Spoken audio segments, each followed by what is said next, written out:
Hey YouTube, it's Morgan, aka the Mountaineer. Out front. This is my initial Friday Savinelli. This is Savinelli 673's Maiden Smoke.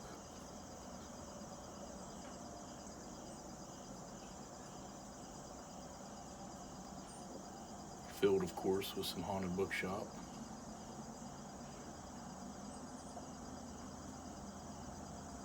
Now this varies a little bit for Match's preference. He always had a Roma. This is a Tortuga.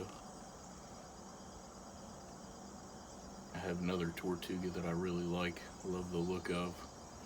It's varied a little bit. I'd had some bulk haunted bookshop before,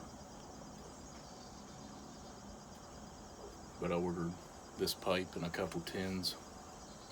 Did the box opening ages ago, but probably, I don't know, within a day or two of Match's passing. Kind of wanted to wait for the right moment to shoot this video.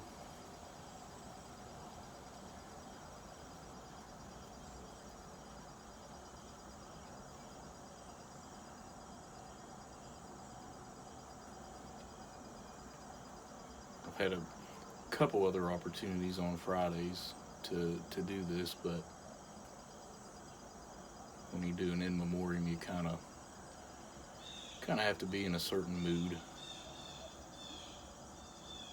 A lot of certain amount of time.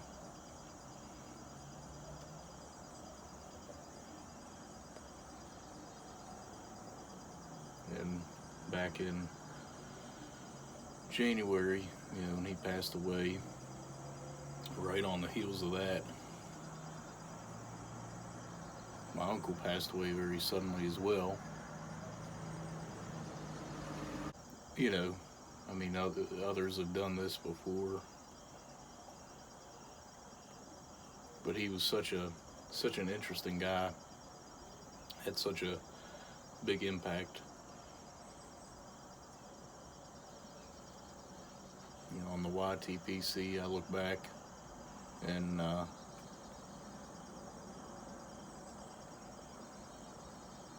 he was one of the earliest presenters I watched, probably second, third, fourth presenter. And whenever I got back into pipes,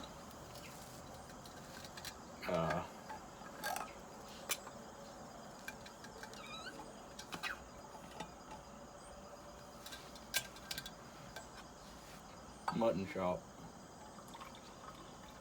was a huge resource.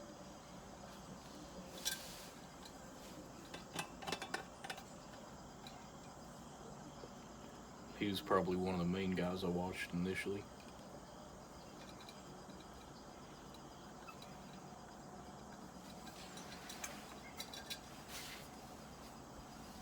And then a buddy on a pipe forum pointed out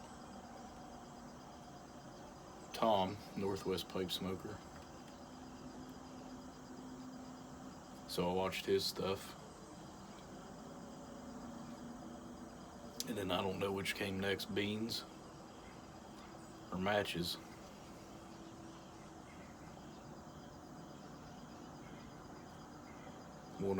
In one of Tom's videos, he was smoking a pipe from Ryan. Checked him out, learned he was from West Virginia too. Started watching a lot of his stuff and buying a lot of his pipes. And then suggested videos. I'm sure I picked up Matches from there. So like everyone else, I started watching a ton of John's videos.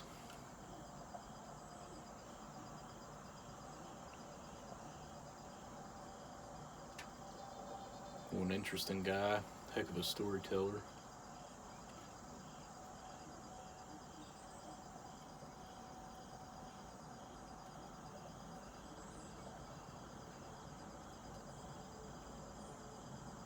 So here I am just paying a small tribute to John. such a good guy, had such a big impact on this community. Just wanted to thank him for all he did.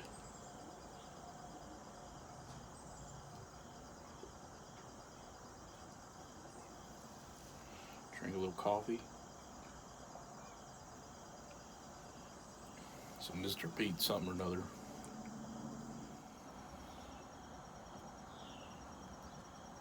Wearing my Army issued waffle top. I think it's just a large. And I've tried to find these things looking at the NSN, which I think is NATO serial number. And I can't find them anymore. I don't know if they're not issued anymore or what, but I used to, at basic,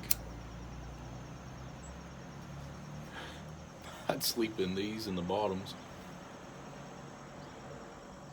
I'll tell you what, our bay was cold, but I'd just sleep in that stuff and use, I think we had a blanket that we would fold up and put at the end of the bed.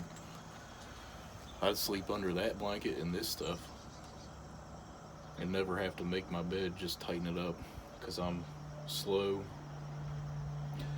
I was very slow getting ready in the morning. I've never been good at making beds, so that was one little cheat. So I love these things, but as you can tell, I mean, I have a shirt on under it. In fact, I have the sleeve rolled up. That's why I look kind of lumpily muscular, but a little tight to wear out in public. But so comfortable, so warm, has the nice little thumb holes. But I'd love to get some more. It has been a long time since I've smoked haunted bookshop, and I do enjoy it. I think I've had a few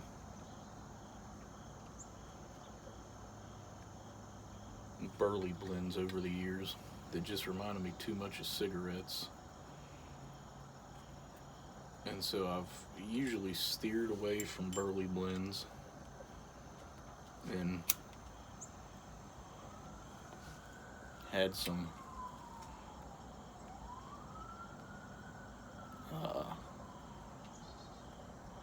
I mentioned before, you know, start out with aromatics like everyone else, and the PG was just too much. Gloopy smokes, enjoyed the flavor, but it was kind of a frustrating smoke. And I'm sure it has it, but when I first tried HGL, I just 100% fell in love with English blends. So it's pretty much been English blends, Virginia's, Vapors, things of that nature. Basically non-burley or light, you know, very little burley, non-aromatic blends that I've gravitated toward. But as you know, I've been dipping my toes back into the aromatic waters. If you saw my backpacking video, Almost Heaven is one of those from Martinsburg. I love that rum and maple. So I'm starting to smoke those more and enjoy them. And I think I had some more burley type blends, and I like it. It was just that cigarette smoke, that character, that I wasn't a big fan of, that kind of has steered me away from them all these years. So I'm opening my eyes up a little bit more, broadening my palate.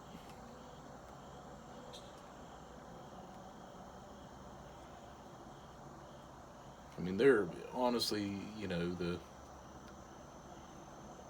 experience of smoking, if a blend just doesn't burn well or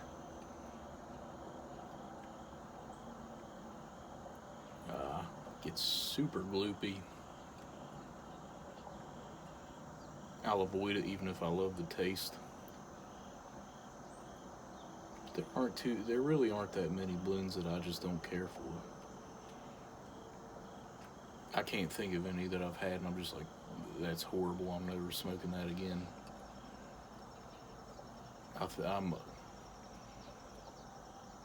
I'm pessimistically, I like to call myself, describe myself as pessimistically pragmatic.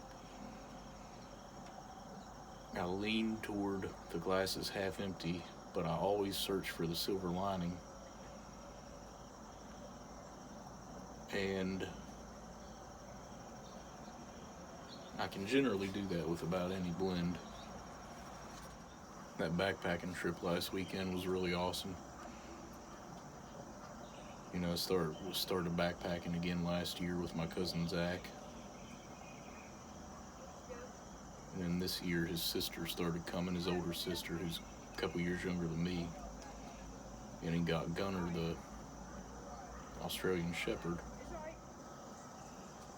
And so that's been a different experience. Before, it was always big groups with Boy Scouts.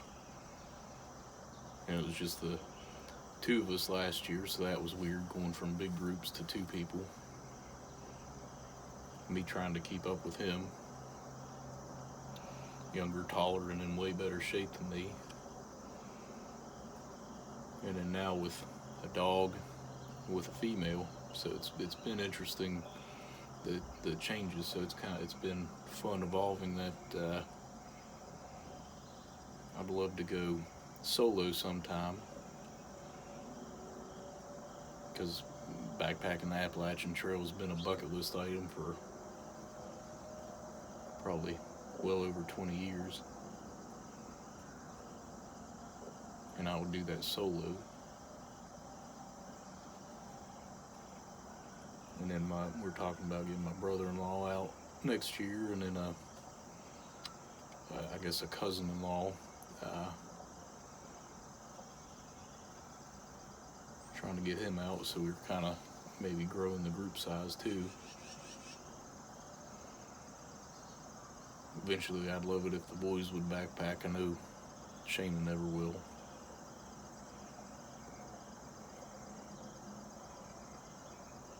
But I'm using the little shotgun mic. But I did finally solve the mystery of my missing mic. I couldn't find that lav mic.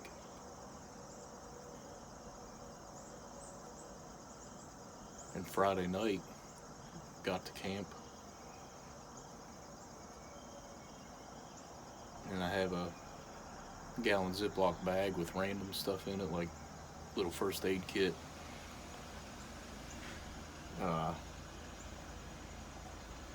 Repair kit, hygiene items, just random little dinky stuff. Compass in case I need it. Sure enough, in that bag, that mic was in there, so I had taken that out mid-July, and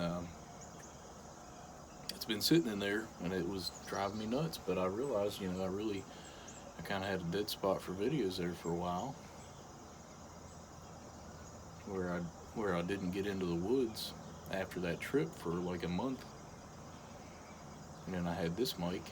I had to order the adapter, the little lightning adapter. But both of those were sitting in that bag, so now I have my two mics. I'm enjoying this tobacco, and of course it's a Savinelli, it smokes really well.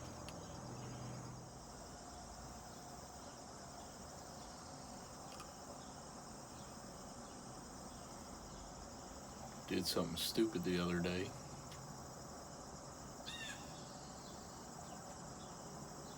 I park on the street sometimes so my wife can get in and out with her car. And the neighbor has a little VW Golf, I think.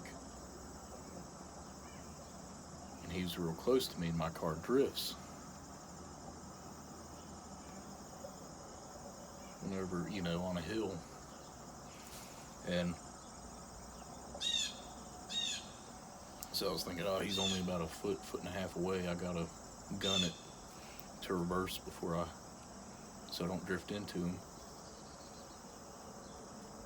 I was thinking more about that than what gear I was putting it in. So I put it in drive and gunned it. So crashed into him, jacked up his front end pretty bad, backed up, shut the car off, called Shane and said, hey, you gotta go pick up Nathaniel. She was in here working, but I was heading out.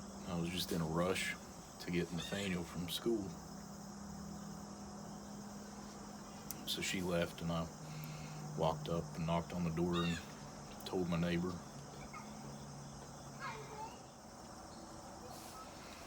He said, oh, it's no big deal, this stuff happens.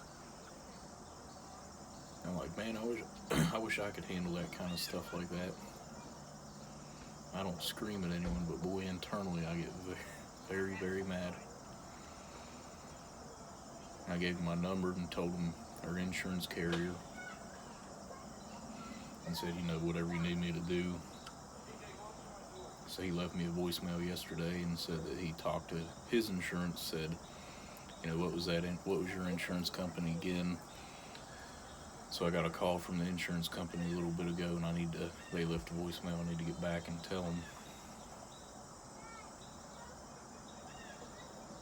So there's probably going to be a $500 or $1,000 deductible payment for that. It didn't really do too much to my car as far as I can tell. I think all cosmetic, just a little scratching of the bumper and stuff, but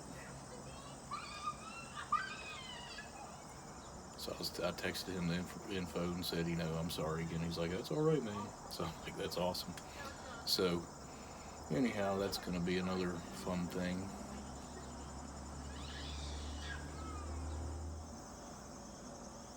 Well, I've been rambling a very long time. I'm going to cut out a lot of what I said and cut out the various audio from vehicles going past and kids screaming and that kind of thing.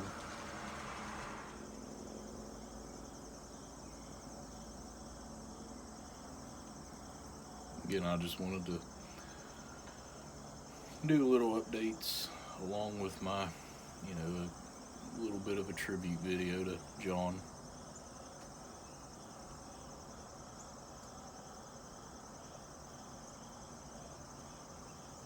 Thank him for his great contributions to the YTPC. Great stories. Good pipe lore.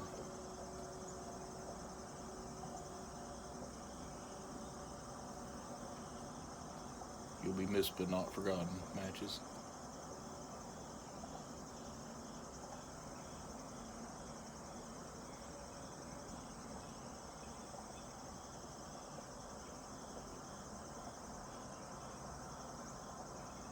Well, guys, thanks for tuning in.